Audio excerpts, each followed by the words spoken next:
আসসালামু আলাইকুম বন্ধুরা, বর্তমান সময়ে মাদ্রাসার বিষয় নিয়ে মাদ্রাসা কেমন ভাবে চালাতে হবে, রাবেদা মাদারিসের বিষয় নিয়ে মাওলানা সিদ্দিকুল্লাহ চৌধুরী সাহেব খুব সুন্দর একটি তথ্য দিয়েছেন, খুব সুন্দর একটি কথা বলেছেন।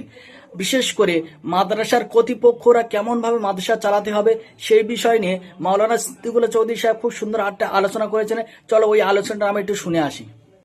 মাদ্রাসাকে বাঁচিয়ে রাখার সুনির্দিষ্ট পরিকাঠামো যেটা বুজুর্গানের দিনের মাথায় এসেছিল, আজকে বুঝতে পারছেন রাবেতার গুরুত্ব কত। আজকে আমরা বুঝতে পারছি মাদ্রাসার মধ্যে হিংসা বিদ্বেষের জায়গা নেই। মাদ্রাসা একা নয়, সে সাগর হোক, পাথর হোক, যুগ দিয়া হোক, সব আমাদের মাদ্রাসা। এই অঙ্গীকারের জন্য আমরা এখানে এসেছি। আপনারা অনুরোধ করব, দয়া করে আয়নাতে চেহারাটা দেখবেন কোথায় মাদ্রাসা দাঁড়িয়ে আছে। মাদ্রাসার পরিকাঠামো থাকতে হবে। 10 জন ছেলে যদি থাকার জায়গা 2 ফুট করে হয়, তো 10 ফুটে 5 জন থাকবে, আছে 15 জন, হবে না। কে বলেছে আপনাকে 15 জন ছেলে ভর্তি করতে? মাদ্রাসায় টয়লেট, পানীয় জল সুন্দর ব্যবস্থা হতে হবে। আমার বাড়ির বাচ্চারা যদি ভালো পানি খায়, তো মাদ্রাসা ছেলেরা কি খাবে না? আমার মনে কি কষ্ট হয় না? একইভাবে শিক্ষকদের বেতন পরিকাঠামো দক্ষিণে খুব খারাপ। পাঁশকুড়ায় খবর নিলাম, মাসে প্রায় 14.5 লক্ষ টাকা বেতন, 28,500 টাকা সর্বোচ্চ বেতন, সর্বনিম্ন 17,000। মৌলানা আইজুল হক কাসিমি সাহেব, মুহাদ্দিস, বুজুর্গ আলিম বাংলা, একজন শিক্ষক আছেন যাদের 28,000 টাকা বেতন। তারপরে 26, 27 হতে হতে 17। দক্ষিণে জিজ্ঞাসা করব 8, 10, 12, 14। সেক্রেটারি সাহেবের বেতন ভালো, যিনি আদায় করেন তার ভালো। ইস্তেতার যিনি তৈরি করেন, আদায় করেন না, তার বেতনটা কম কেন হবে?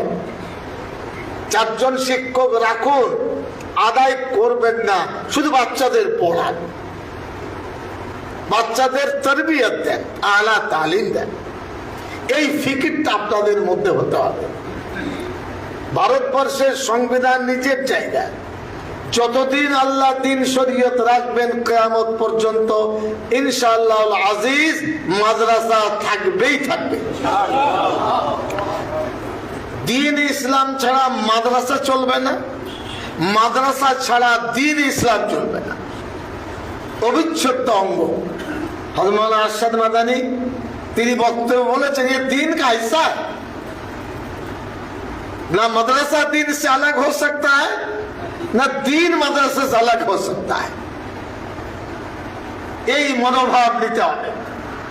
আমরা আলেমে দিন তৈরি করতে চাই, হাফেজে কোরআন তৈরি করতে চাই, ভালো মুবাল্লিগ, মুফাক্কির, খতিব তৈরি করতে চাই, ভালো মুহাদ্দিস তৈরি করতে চাই,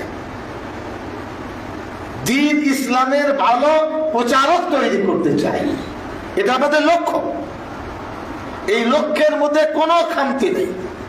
কোন মাদ্রাসা লুকিয়ে চুরিয়ে সরকারের সাথে যোগাযোগ করে কিছু করলে রাবেতা বোর্ড হস্তক্ষেপ করে তার মেম্বারশিপ রেজিস্ট্রেশন ক্যান্সেল করে দেবে।